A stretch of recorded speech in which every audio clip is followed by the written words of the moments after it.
voilà, vous avez des choses à dire. Alors j'ai des choses à dire, oui. Si on parle des livres, j'ai des choses à dire sur Elle pleure encore.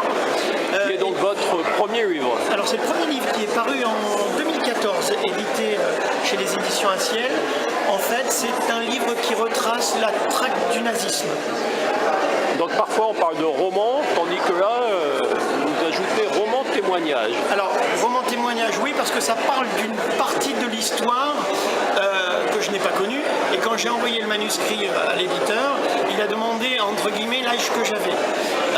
Il pensait au départ que j'avais vécu réellement tous ces événements et que je les avais retranscrits par écrit, ce qui n'était absolument pas le cas.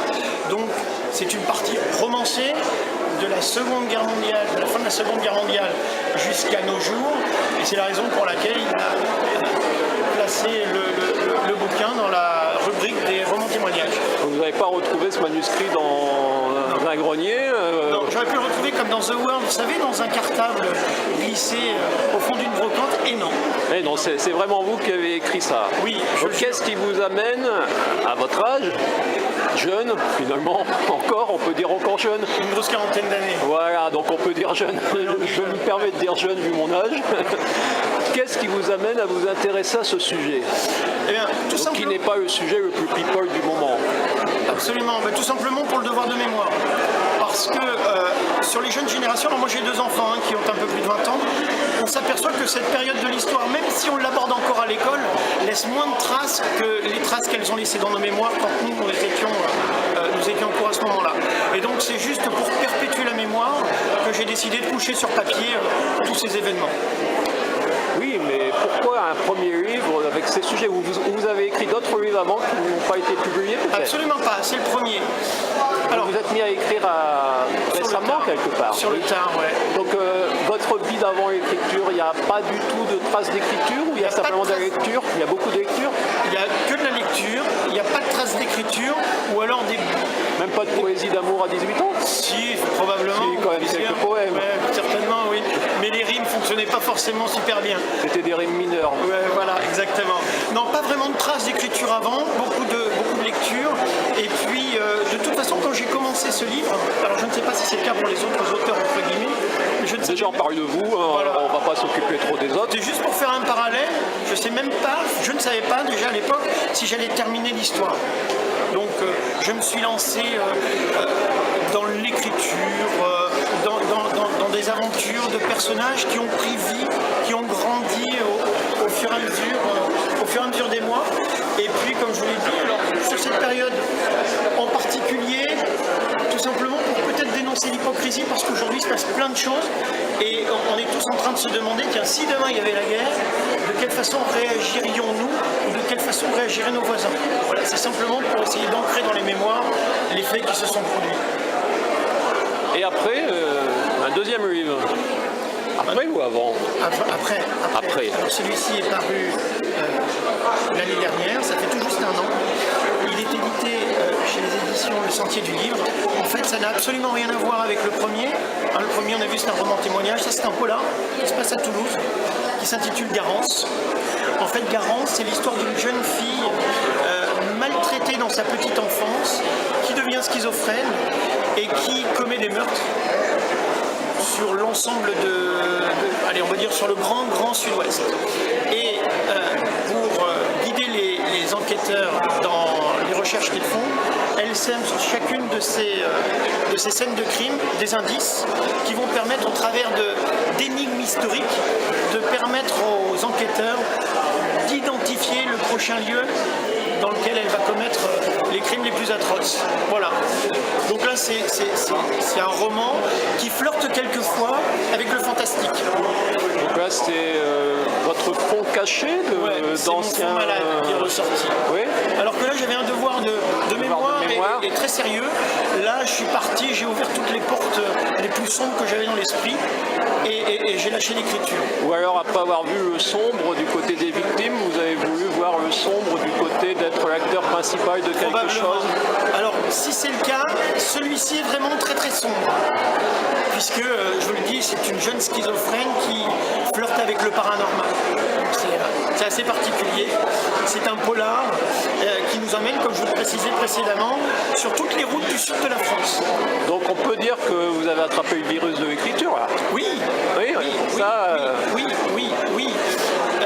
Puisque un troisième est en cours. et après 2 viendra 3. Après 2 viendra 3, on n'est jamais 203. Alors est-ce que ça se révèle vrai? Apparemment oui. Le prochain donc devrait sortir dans les mois qui suivent. Et lui, son titre est complètement différent puisqu'il s'appelle Je ne suis pas Fernand. C'est un pied de nez à tous les mouvements je suis Charlie, etc. Sans porter de jugement bien évidemment critique sur ce type de mouvement, mais j'en dénonce quand même un peu l'hypocrisie au travers d'une histoire qui s'inscrit quant à elle à la fin de la guerre 14-18. C'est l'histoire d'une jeune femme androgyne homosexuelle et c'est le regard que porte la société sur elle, sur une jeune fille qu'on considère comme étant un homme, puisque son apparence physique la laisse présenter l'image d'un homme, et puis c'est le regard de la société qui change sur elle quand on s'aperçoit qu'elle est homosexuelle. Donc on vous verra jamais écrire des petits romans fleurs bleues. Non, Non. c'est pas votre style. Pas du tout. Vous avez besoin de quelque chose qui soit impliqué dans la société, qui éclaire la société actuelle quelque oui, part. prendre des positions sur des sujets importants. Votre but c'est de la compréhension du monde. Pas forcément. On en est là ou... Alors j'ai absolument pas un rôle de donneur de leçons, je m'en préserverai bien. Non, c'est simplement pour ouvrir les yeux sur des comportements qui m'interpellent. Alors c'est ma propre vision de certains comportements. Je ne dis pas que c'est une vision complètement objective des choses et que ça ne correspond pas à des vérités. En revanche, ça me permet moi d'exulter sur le papier des comportements qui m'interpellent. Voilà, uniquement. Donc c'est une prise de position. Donc on est à un salon du livre Oui. de Musée-sur-Aise. Vous en fréquentez beaucoup les salons du livre depuis la sortie de ces deux livres? Oui, alors j'ai la chance d'avoir alors je fais pas mal de dédicaces dans les Cultura. Et puis j'étais au salon du livre international de Mazamet au mois de juin de cette année, salon au cours duquel Garance a été nominé pour le prix d'honneur Marc Galabru. Je fais donc ce salon, je serai dans 15 jours au salon de Montredon-la-Bessonnière et je vais faire le salon de Foix au mois de décembre pour réenchaîner l'année prochaine sur Mazamet et enfin le salon du Champ. Donc finalement vous faites peu de salons quand même. Peu de salons, oui. Donc vos principaux lieux de vente? Principaux lieux de vente, Internet. J'ai un site Facebook sur lequel j'assure la promotion au travers de vidéos, au travers de résumés des différents bouquins, et puis au travers des salons, au travers des séances de dédicaces également qui se déroulent dans les centres Cultura.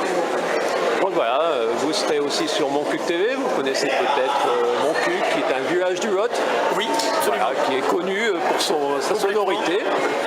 Donc merci pour cette interview. C'est moi qui vous remercie. Vous avez quelque chose à ajouter Non. pour la journée, sur le monde comme il va? Non, pas spécialement. En tout cas, écoutez, merci pour m'avoir invité. Ça a été très sympathique. C'est le premier exercice que je fais de façon télévisée. Et bien écoutez, j'espère qu'il y en aura beaucoup d'autres. Et j'invite donc vos téléspectateurs à se plonger ou bien dans Elle pleure encore, qui est édité aux éditions à ciel, ou bien dans Garance, Les Sentiers du Livre, et dans tous les cas, en tapant Fabrice Gutiérrez sur les moteurs de recherche, ça vous permettra d'accéder éventuellement à mon site Facebook, sur lequel je peux communiquer avec vous, vous donner toutes les informations qui vous paraîtront nécessaires pour pouvoir découvrir les deux romans. Bon, en exclusivité, le sujet du 4e livre. Le sujet du 4e livre, il est écrit,